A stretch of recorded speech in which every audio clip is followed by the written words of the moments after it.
नमस्कार. प्रेमिलास रेसिपीमध्ये तुमचं सर्वांचं खूप खूप खूप स्वागत. आज आपण प्रेमिलास रेसिपीमध्ये मुलांना खाण्यासाठी भरपूर पदर सुटलेल्या मस्त अशा खुसखुशीत शंकरपाळ्या तयार करतोय. ह्या शंकरपाळ्या करताना मस्त अशा चवीला होण्यासाठी, भरपूर पदर सुटण्यासाठी आणि बिस्किटासारख्या खुसखुशीत होण्यासाठी रेसिपी करताना छोट्या छोट्या टिप्स इथे मी ही रेसिपी करून दाखवलेली आहे. त्याच्यासाठी तुम्ही ही रेसिपी संपूर्ण बघा. हे बघा, अगदी मस्त असे पदर सुटलेले आहेत प्रत्येक शंकरपाळीला. यातल्या तोडून सुद्धा दाखवते तुम्हाला. मस्त खुसखुशीत झालेले आहेत.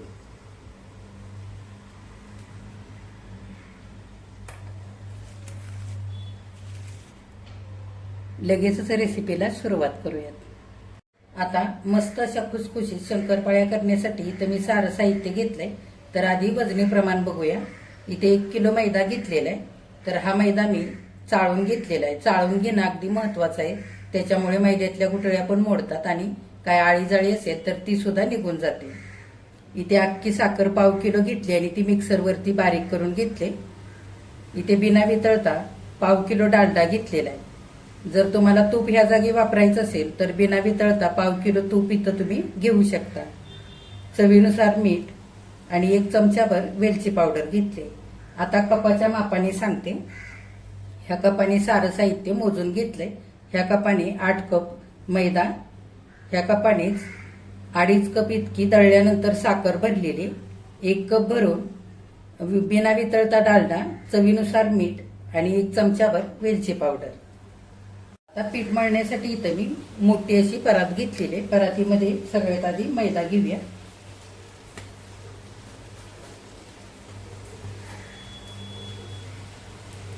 ह्या मैद्यामध्येच आपल्याला दळलेली साखर सुद्धा घालायची. तर इथं मी 1/2 किलो घरातली साखर मिक्सरवरती अशी बारीक करून घेतली. ह्याच पद्धतीने अशी साखर बारीक करून घालायची, म्हणजे शंकरपाळ्या खाताना साखरेचा क्रंचीपणा पण लागतो आणि गोडवा सुद्धा छान येतो शंकरपाळ्याला. त्याच्यासाठी विकतची पिठी साखर शक्यतो वापरायची नाही. त्याच्यामुळे पिठी साखर कधी कधी कमी गोड असते. त्याच्यामुळे पाहिजे तशा गोड होत नाही शंकरपाळ्या. आणि जो ह्या साखरेमुळे क्रंचीपणा येतो ना, तो क्रंचीपणा अजिबात येत नाही शंकरपाळ्याला. त्याच्यासाठी तर घरातलीच साखर अशी बारीक करून घाला तुम्ही पण. ही सगळी साखर मी ह्याच पिठामध्ये घालते. आपल्याला ही विरघळवून वगैरे घ्यायची नाही, अशीच घालायची पिठामध्ये. आता चवीनुसार मीठ घालूया. थोडंसं मीठ सुद्धा घालायचं. अर्धा चमचा मी इथे घेतलेला आहे पोह्याच्या चमच्याने. मिठाची सुद्धा छान चव लागते शंकरपाळ्यामध्ये. वेलची पावडर घालूया. इथे मी 5-6 वेलची सोलून घेतली आणि थोडीशी साखर घालून असं बारीक करून घेतलंय, म्हणजे असं छान सुगंध येतो. ताज्या ताज्याच वेलची सोलून अशा बारीक करून घ्यायच्या, म्हणजे चवीला सुद्धा शंकरपाळ्या चांगल्या लागतात. आता सगळं चांगलं मिसळून घेऊया. चांगली साखर घातलेली साऱ्या मैद्यामध्ये चांगली एकजीव करून घ्यायची. आता मैद्यामध्ये घातलेली साखर, वेलची पावडर आणि मीठ सगळं चांगलं मी मिसळून घेतलेलं आहे. असं सारं मैद्यामध्ये चांगलं मिसळून घ्यायचं, म्हणजे सगळ्या शंकरपाळ्या एकसारख्या चवीला लागतात त्याच्यासाठी. आता आपल्याला डालडा वितळवून घ्यायचा आहे.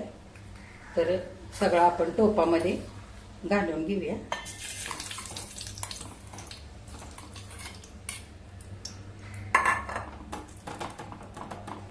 आता डालडा चांगला वितळलेला आहे, चांगला कडकडीत गरम झालाय. गॅस बंद करूया.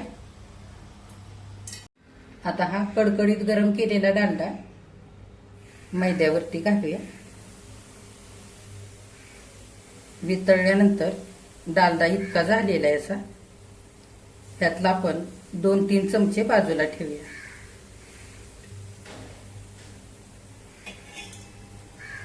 आता घातलेला डालडा सगळा चमच्याने एकदा मैद्यामध्ये मिसळून घेऊया.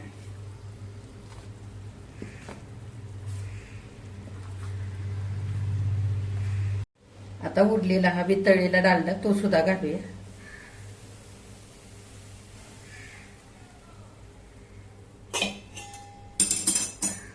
चांगलं मिसळून घेऊया आणखी.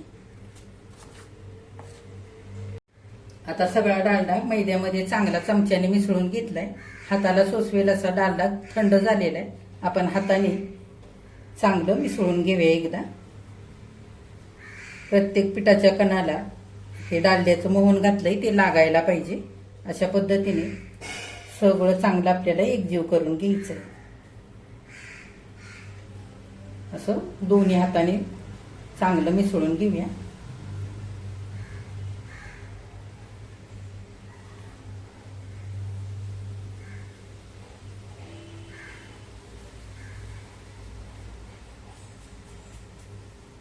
आता घातलेलं डालड्याचं मोहन सगळ्या मैद्यामध्ये चांगलं मी दोन्ही हाताने चोळून एकजीव करून घेतलंय.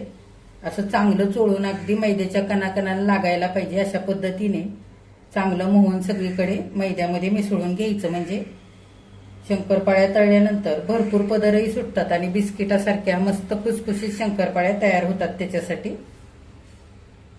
आता आपण हे मैद्याचं पीठ मळून घेऊया. आता आपल्याला मैद्यामध्ये थोडं थोडं पाणी घालून घट्ट असं पीठ मळून घ्यायचंय. तर इथे मी साखर दळून जी ठेवली होती वाटीमध्ये तीच वाटी धुवून पाणी घेतलेलं आहे. थोडं थोडं पाणी घालूया. आणि पुरीचं पीठ असतं ना त्याच्यापेक्षा चांगलं घट्ट आपल्याला इथं पीठ मळून घ्यायचंय. आता लागेल तसं थोडं थोडं पाणी घालून चांगलं घट्टच पीठ आपल्याला इथं मळून घ्यायचंय. अजिबात सैल मळायचं नाही. पीठ जर सैल झालं तर शंकरपाळ्या आपल्या चांगल्या अशा बिस्किटासारख्या खुसखुशीत होणार नाहीत आणि भरपूर पदरही सुटणार नाहीत शंकरपाळ्याला. त्याच्यासाठी जितकं जमेल तितकं घट्ट मळून घ्यायचं. पाणी एकदम घालायचं नाही, थोडं थोडं करून घालायचं.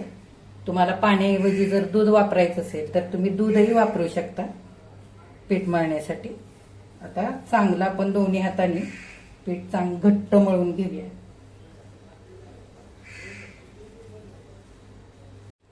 थोड्याशाच पाण्याचा वापर करून असं चांगलं घट्ट पीठ इथं मळून घ्यायचंय. फक्त असं पीठ जोडल्यासारखं करायचं. आपण कणिक मळतो तसं नाही मळायचं. थोडंसं चिरल्यासारखं राहतं पीठ मळल्यानंतर. या पद्धतीने मळून घ्यायचं.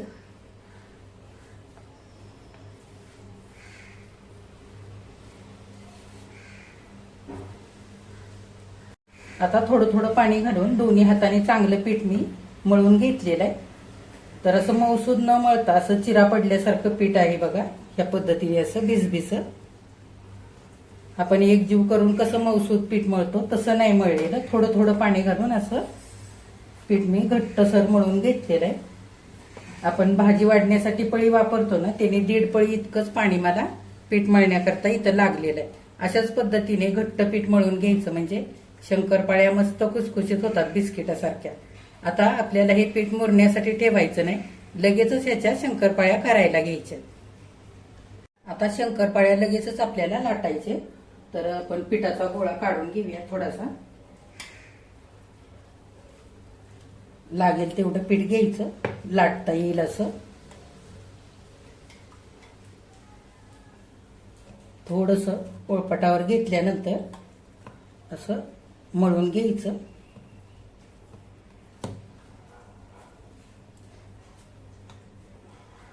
आता लाटून घेऊया. थोडंसं जाडसर लाटायचं. लाटताना पण ह्या चिरा पडतात. हलक्याशा अशा हाताने मिटवत मिटवत लाटून घ्यायचं पीठ.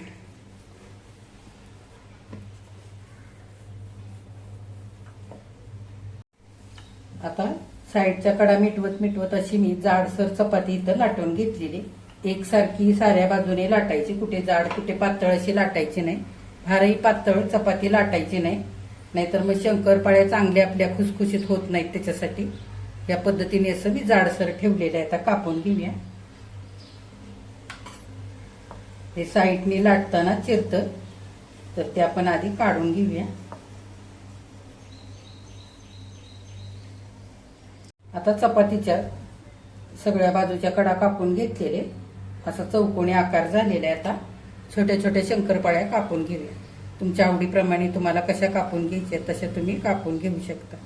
पण या छोट्या छोट्या चांगल्या दिसतात आणि तळल्यानंतर सुद्धा मस्त तळल्या जातात आतपर्यंत. फारही मोठ्या कापायच्या नाहीत.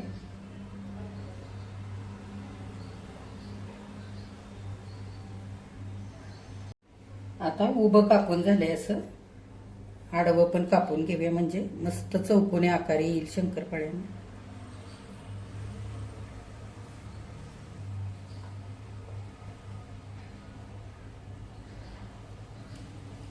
आता शंकरपाळ्या अशा चौकोनी कापून घेतल्यात, काढूया. हे बघा,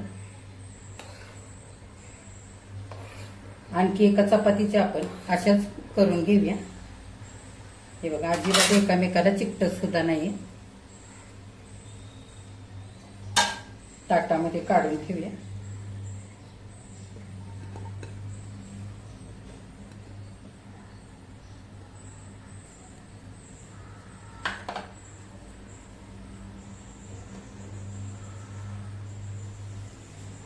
हे बघा, 2 चपात्या लाटून इथं मी एवढ्या शंकरपाळ्या करून घेतलेल्या. आता ह्या आपण तळून घेऊया आणि उरलेल्या पिठाच्या करत करत तळूया. आता शंकरपाळ्या तळण्यासाठी कढईमध्ये तेल गरम करण्याकरता ठेवलं होतं. आता चांगलं गरम झालेलं आहे. फारही कडकडीत गरम तेल आपल्याला इथं करायचं नाही.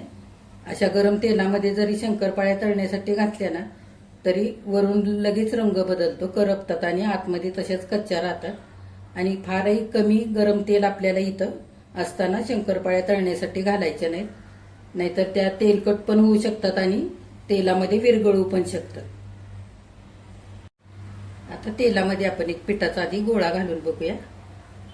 हे बघा, पिठाचा गोळा घातला की हलकेसे बुडबुडे यायला लागलेले आहेत तेलाला, म्हणजे आपलं तेल अगदी बरोबर गरम झालेलं आहे.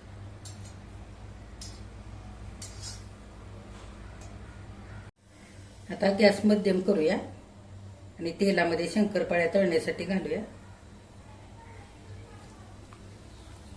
फार अगदी गर्दी करून घालायच्या नाहीत तळण्यासाठी, थोड्या कमी कमीच घालून तळायच्या म्हणजे एकसारख्या छान तळतात.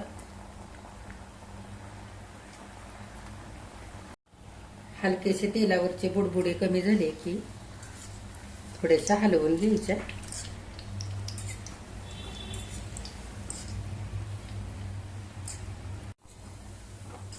असा मध्यम गॅस करून हळूहळू आपल्याला ह्या शंकरपाळ्या तेलावरती तळून घ्यायच्या आहेत. मस्त सोनेरी रंगावरती तळायच्या, चांगल्या खुसखुशीत होईपर्यंत.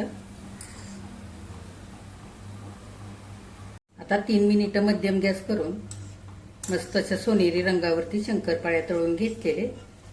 फारही अगदी गडद रंगावरती तळायच्या नाहीत, नाहीतर त्या काढल्या तरी सुद्धा आतपर्यंत तळत राहतात आणि मग काळपट रंगाच्या होतात. त्याच्यासाठी अशा सोनेरी रंगावरतीच काढायच्या. हे बघा, मस्त पदर सुटलेले आहेत शंकरपाळ्याला. आता आणखी अशाच पद्धतीने तळून घेऊया. आता इथं सगळ्या शंकरपाळ्या तळून तयार झालेल्या आहेत.